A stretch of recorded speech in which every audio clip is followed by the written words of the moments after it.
Bismillahirrahmanirrahim.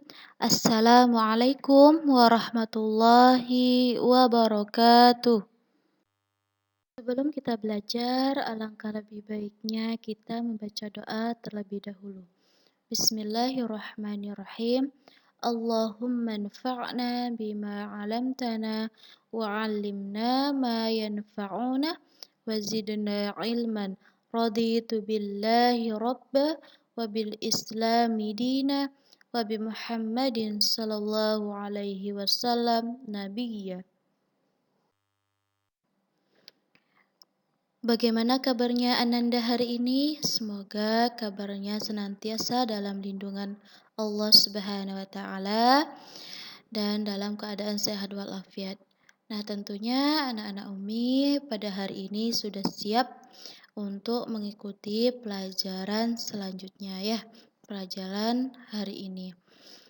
Nah, terima kasih kepada ayah dan bunda yang sudah membimbing anak-anaknya dalam pembelajaran. Nah, anak-anak Umi, minggu lalu kita sudah belajar hidup rukun di rumah. Nah, sekarang Umi akan menjelaskan sedikit tentang hidup rukun di tempat bermain. Ino dan teman-teman sedang menghias layang-layang. Mereka sangat bersemangat dalam bekerja sama. Bila ada yang mengalami kesulitan, mereka saling membantu. Saling membantu teman merupakan contoh hidup rukun di tempat bermain. Jika hidup rukun, kita akan punya banyak teman. Ayo belajar tentang perilaku hidup rukun. Nah, anak-anak Umi ternyata ya di tempat bermain pun anak-anak Umi harus menjaga, harus saling hidup rukun supaya ketika bersama teman-teman tidak ada terjadinya pertengkaran. Nah, tidak ada namanya berebut mainan. Nah, itu hidup rukun bersama teman ketika di tempat bermain harus dijaga ya anak-anak Umi semuanya.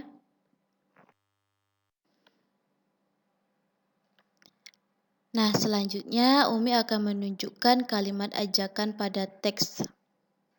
Nah, sebelumnya apakah anak-anak Umi tahu apa itu kalimat ajakan? Nah, kalimat ajakan isinya mengajak atau meminta orang lain melakukan sesuatu. Nah, di sini ada ciri kalimat ajakan, biasanya disertai dengan kata ayo atau mari. Nah, inilah ciri dari kalimat ajakan. Anak-anak Umi, jika kita menulis kalimat ajakan, maka harus diakhiri dengan tanda seru. Nah, seperti ini ya contohnya tanda serunya. Nah, kemudian di sini ada percakapan. Nah, jadi di sini ada anak laki-laki yang ingin mengajak. Nah, ayo teman-teman, lari sambil melompat, katanya. Nah, kata ayo adalah ciri khas untuk kalimat ajakan ya anak-anak Umi semuanya. Jadi kalau anak-anak Umi ingin membuat kalimat ajakan, maka diawali dengan kata ayo atau kata mari. Sekarang kita akan mengidentifikasi kalimat ajakan dalam teks percakapan. Nah, Ananda pastinya sering bermain dengan teman-teman. Nah, ketika Ananda mengajak teman bermain, maka gunakanlah kalimat ajakan yang baik. Nah, jika teman tidak mau bermain nih sama kita, jadi Ananda tidak boleh memaksa teman kita untuk bermain. Nah, ya, anak-anak Umi yang perlu diketahui ini ya tentang bagaimana cara kita menggunakan kalimat ajakan yang baik. Nah, ketika kita mengajak teman kita bermain nih, maka Ananda harus menggunakan kalimat ajakan yang baik. Kemudian jika temannya tidak mau bermain, Jadi Ananda tidak boleh memaksanya, ya.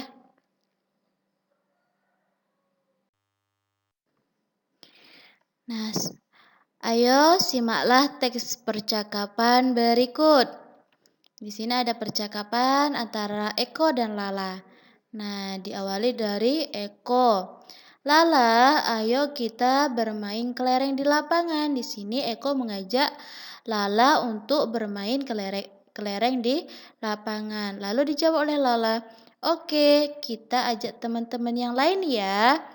Kata Eko, "Boleh Lala." Nah, banyak teman akan semakin ramai dan seru. Nah, kata Lala, "Baiklah, ayo kita ajak Dondon untuk bermain." Kata Eko, "Ya, aku setuju." Nah, pada teks di atas terdapat kalimat ajakan. Yang pertama, kalimat ajakannya adalah eh, Eko mengajak Lala untuk bermain kelereng di lapangan. Nah, redaksinya seperti ini ya. Lala, ayo kita bermain kelereng di lapangan. Lalu kalimat ajakan yang kedua, ayo kita ajak Dondon untuk bermain.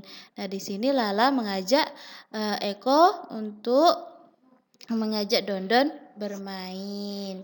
Nah, ini adalah contoh ya kalimat ajakan.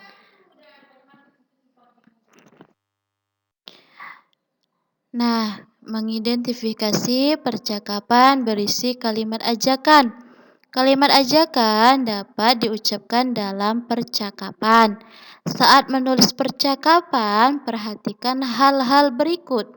Yang pertama, permasalahan apa yang akan dibicarakan di dalam percakapan. Yang kedua, penulisan huruf besar dan tanda baca harus diperhatikan di dalam penulisan percakapan. Yang ketiga, penulisan kata yang tepat dan benar. Nah, ini harus diperhatikan ketika anak-anak Umi ingin membuat percakapan. Selanjutnya, kita akan menuliskan kalimat ajakan untuk teman. Ananda pastinya sudah tahu ya cara mengajak teman. Ketika mengajak teman, ucapkan kalimat dengan santun. Jika ajakan Ananda ditolak oleh teman tersebut, sebaiknya Ananda tidak boleh marah supaya hal tersebut dapat menjaga kerukunan ketika Ananda bersama teman-teman. Nah, jika nanti ada teman-teman Ananda ingin mengajak main teman-teman Ananda nih. Nah, jadi harus menggunakan kalimat yang santun ketika kita mengajak teman. Nah, jika mereka tidak mau, maka Ananda tidak boleh marah. Supaya apa? Supaya dapat menjaga kerukunan dalam berteman ya anak-anak Umi. Perlu ini sangat penting diperhatikan.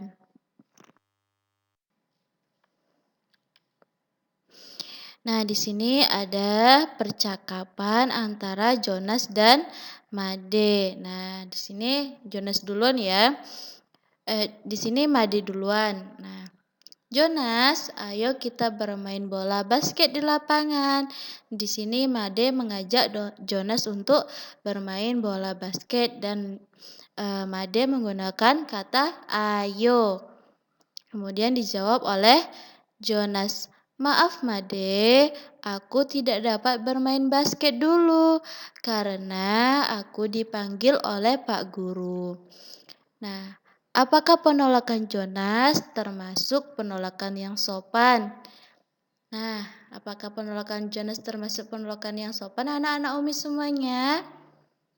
Ya, tentu termasuk ke dalam penolakan yang sopan karena di sini Jonas menggunakan kata maaf. Nah, ketika kita menolak ajakan dari seseorang, maka kita harus menggunakan kata maaf di awal kalimat ya, supaya agar terdengar lebih sopan dan santun.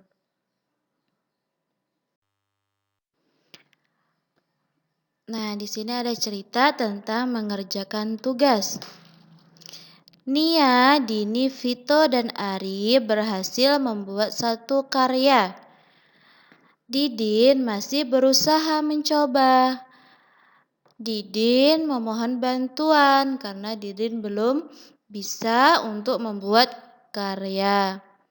Nah, teman-teman, tolong ajari aku. Teman-teman pun membantu Didin. Tugas sekolah pun cepat diselesaikan. Setelah mengerjakan tugas, Nia mengajak teman-teman bermain.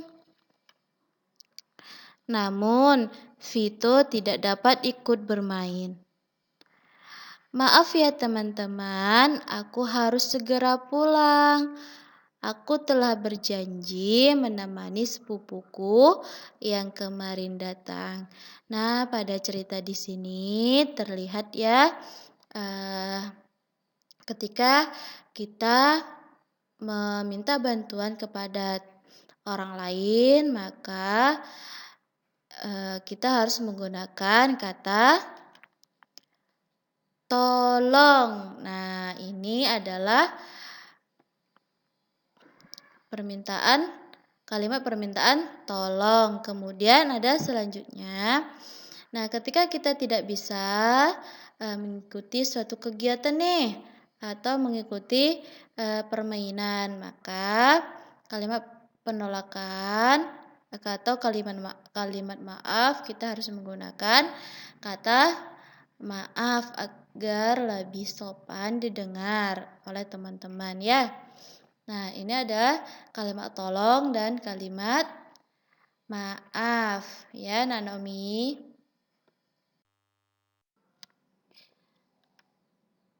Ayo menyimak. Dapatkah Ananda membuat kalimat pertanyaan dari cerita di atas?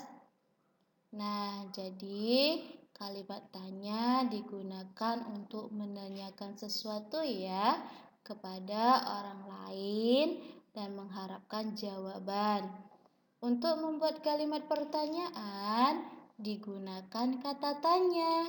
Pada akhir kalimat dituliskan tanda tanya seperti ini ya.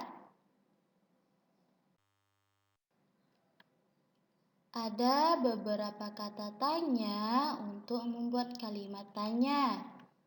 Yang pertama, kata tanya siapa digunakan untuk menanyakan nama. Nah, jika anak-anak Umi ingin menanyakan nama seseorang, maka kata tanya yang sesuai adalah siapa. Seperti contoh berikut, siapa namamu? Nah, ini digunakan untuk menanyakan nama ya. Nah, kemudian selanjutnya, kata tanya kapan. Kata tanya kapan digunakan untuk menanyakan waktu. Contoh, kapan kamu berangkat ke sekolah? Nah, selanjutnya kata tanya di mana, kemana, dari mana digunakan untuk menanyakan tempat seperti contoh berikut. Di mana kamu tinggal? Kemana kamu akan pergi? Dari mana kamu datang? Nah, ini adalah contoh kalimat tanya di mana, kemana, dan dari mana. Nah, selanjutnya kata tanya berapa digunakan untuk menanyakan jumlah. Nah, contohnya berapa jumlah koleksi buku ceritamu? Nah, ini adalah kata tanya berapa.